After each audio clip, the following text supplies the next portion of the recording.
নমস্কার, Bengali story telling চ্যানেলে আজকে আবার হাজির হয়েছি বনফুলের লেখা ছোট্ট ছোট্ট 4টি গল্প নিয়ে। গল্পগুলো খুবই হৃদয়কে স্পর্শ করে। আশা করি তোমাদের ভালো লাগবে। চলো গল্পগুলো তোমাদের শোনাই। প্রথম গল্প, যার নাম বাড়তি মাসুল। একেই বলে বিড়ম্বনা। আমি একজন ডেলি প্যাসেঞ্জার। সেদিন সমস্ত দিন অফিসে কলম পিষে ঊর্ধ্বশ্বাসে হাওড়ায় এসে লোকাল ট্রেনের একখানা 3rd ক্লাসে বসে হাঁপাচ্ছি। এমন সময় দেখি সামনের প্ল্যাটফর্ম থেকে বম্বে মেল ছাড়ছে, আর তারই একটা কামরায় এমন একখানা মুখ আমার চোখে পড়ে গেল, যাতে আমার সমস্ত বুকটা আশা আর আনন্দে দুলে উঠল। বহুদিন আগে আমার এক ছেলে তারকেশ্বরে মেলা দেখতে গিয়ে ভিড়ে কোথায় হারিয়ে যায়, আর ফেরেনি। অনেক খোঁজ খবর করেছিলাম, কিছুতেই কিছু হয়নি। ভগবানের ইচ্ছা বলে মনকে প্রবোধ দিয়েছিলাম। আজ হঠাৎ তারই মুখখানা, হ্যাঁ ঠিক সেই মুখটাই তো বম্বে মেলের একটা কামরায় আমি দেখতে পেলাম। আর কি থাকতে পারি? তাড়াতাড়ি গিয়ে বম্বে মেলে উঠলাম। সঙ্গে সঙ্গে মেলও ছেড়ে দিল। ট্রেনে উঠে আবার ভালো করে দেখলাম, হ্যাঁ ঠিক সেই পাশে একটা বৃদ্ধ বসে আছে। ভয়ে ভয়ে রুদ্ধ নিঃশ্বাসে জিজ্ঞাসা করলাম, এতদিন কোথায় ছিলি? আমাকে চিনতে পারিস? হায় ঈশ্বর, সে তো উত্তর দিল হিন্দিতে, हमारा नाम पूछते हैं क्यों? हमारा नाम महादेव मिश्र, घर छापर जिला। সমস্ত মনটা যেন ভেঙে গেল। মনে হলো যেন দ্বিতীয়বার আমি পুত্র হারা হলাম। বৃদ্ধটা বললেন, हमारा लड़का है बाबूजी, आप क्या मांगते हैं? রুদ্র কণ্ঠে আমি খালি বললাম, কিছু না। বিহারী সেই ছাপরাবাসী পিতা পুত্রকে বিস্মিত করে দুফোঁটা চোখের জল আমার ওই শুষ্ক শীর্ণ গালের ওপর দিয়ে গড়িয়ে পড়ল। আবার বর্ধমানে গিয়ে নামলাম। আবার এক্সেস ফেয়ার দিয়ে বাড়তি মাসুল দিতে হলো আমাকে। দ্বিতীয় গল্পের নাম চোখ গেল।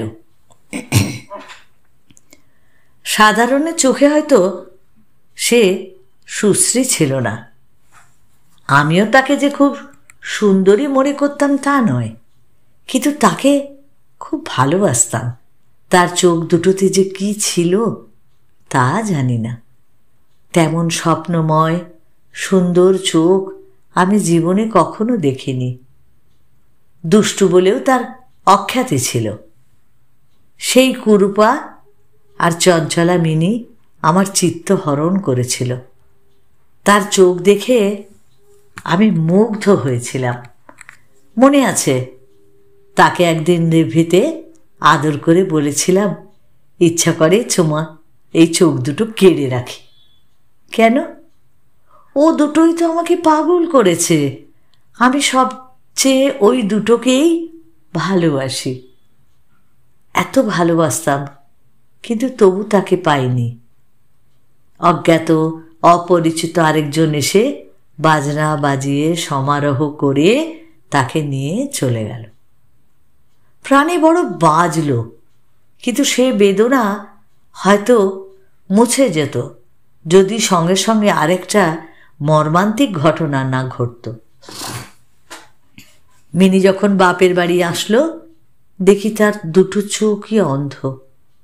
কারণ শোনা গেল সে চোখে গোলাপ জল দিতে গিয়ে ভুল করে কোনো একটা ওষুধ দিয়ে ফেলেছে। আমার সঙ্গে আড়ালে একদিন দেখাও হয়েছিল। বললাম, অসাবধানতার জন্য অমন দুটো চোখ গেল? সে উত্তর দিল, কেন যে গেল তা যদি না বুঝতে পেরে থাকো তাহলে না জানাই ভালো। তৃতীয় গল্প, অমলা। অমলাকে আজ দেখতে আসবে। পাত্রের নাম অরুণ। নাম শুনেই অমলার বুকটাতে যেন অরুণ আভা ছড়িয়ে পড়ল। কল্পনায় সে কত ছবি না আঁকল। সুন্দর, সুশ্রী, যুবা, বলিষ্ঠ, মাথায় টেরিকাটা, গায়ে পাঞ্জাবি, সুন্দর সুপুরুষ। অরুণের ভাই বরুণ তাকে দেখতে এলো। সে তাকে আড়াল থেকে দেখে ভাবল, এ আমার ঠাকুরপো। মেয়ে দেখা হয়ে গেল, মেয়ে পছন্দ হয়েছে, এ কথা শুনে অমলার আর আনন্দের সীমা নেই। সে রাত্রেই স্বপ্ন দেখলে। বিয়ে কিন্তু হলো না, দরে বলল না। আবার কিছুদিন পরে অমলাকে দেখতে এলো। এবার পাত্র স্বয়ং। নাম হেমচন্দ্র। এবারও অমলা লুকিয়ে আড়াল থেকে দেখল। বেশ শান্ত সুন্দর চেহারা, ধপধপে রং, কোঁকড়া চুল, সোনার চশমা, দিব্যি দেখতে। আবার অমলার মন ধীরে ধীরে এই নবীন আগন্তুকের দিকে এগিয়ে গেল। ভাবল, কত কি ভাবল। এবার দরে বলল, কিন্তু মেয়ে পছন্দ হলো না। অবশেষে মেয়েও পছন্দ হলো, দরেও বলল, আর বিয়েও হলো। পাত্র বিশ্বেশ্বরবাবু। মোটা, কালো, গোলগাল, হৃষ্টপুষ্ট ভদ্রলোক। বিএ পাস, সওদাগরি অফিসে চাকরি করেন।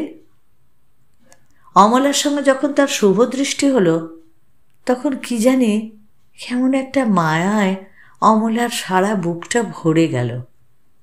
এই শান্ত শিষ্ট নিরীহ স্বামী পেয়ে অমলা মুগ্ধ হল। অমলা অবশ্য সুখেই আছে। চতুর্থ গল্প, খেদি। তখন সবে সন্ধে। মালতী ঘরে এসে প্রদীপটা জ্বালতেই তার স্বামী বলে উঠল, লতি, আমি একটা নাম ঠিক করেছি। কি? ওই যে তুমি বললে। কি তার মানে? ইংরেজি কি মানে চাবি, আর বাংলা কি? একটা প্রশ্ন। মেয়ে মানুষের পক্ষে বেশ মানানসই নাম হবে। এখন কোথায় কি তার ঠিক নেই। এখন থেকে নামকরণ। আর আমার মেয়েই হবে তুমি জানলে কি করে? ও জ্যোতিষীর কথায় আমার একটুও বিশ্বাস নেই। না না, ঠিক মেয়ে হবে। দেখো তুমি, আমাদের শ্যামবাবু জাগ্রত জ্যোতিষী। ধরো যদি মেয়েই হয় তাহলে ওই নাম রাখতে হবে। কত সব ভালো নাম আছে, যেমন ধরো শরৎ শশী, নিভাননী, ইন্দুবালা, প্রভা, প্রতিভা, সুধা, আশালতা। এসব তো কত, সব বাজে, সব বাজে। এসব পুরনো শিখেলে একঘেয়ে। আমার মেয়ের নাম হবে একেবারে নতুন। মালতীর প্রসব হওয়ার 2 মাস আগেই তার স্বামী কলেরায় মারা গেল। আর প্রসব হতে গিয়ে মালতীও মারা গেল। জ্যোতিষীর কথা ফলেছিল, মালতীর সত্যিই মেয়ে হয়েছিল। সে এখন তার মামার বাড়ি সোনারপুরে মানুষ হচ্ছে, আর তারা তার নাম রেখেছে খেদি। তাই এই সুন্দর 4টে গল্প যদি তোমাদের ভালো লাগে তাহলে তোমরা অবশ্যই লাইক করো, প্রিয়জনকে শেয়ার করে দাও। আর যারা নতুন সাবস্ক্রাইব এখনও আমাকে করনি, প্লিজ প্লিজ সাবস্ক্রাইব করে একটু আমার পাশে থেকো। আর যারা সাবস্ক্রাইব করে আমার পাশে আছো তাদেরকে আমার অসংখ্য অসংখ্য ধন্যবাদ। সকলে ভালো থেকো আর অপেক্ষায় থেকো আমার পরবর্তী গল্পের জন্য।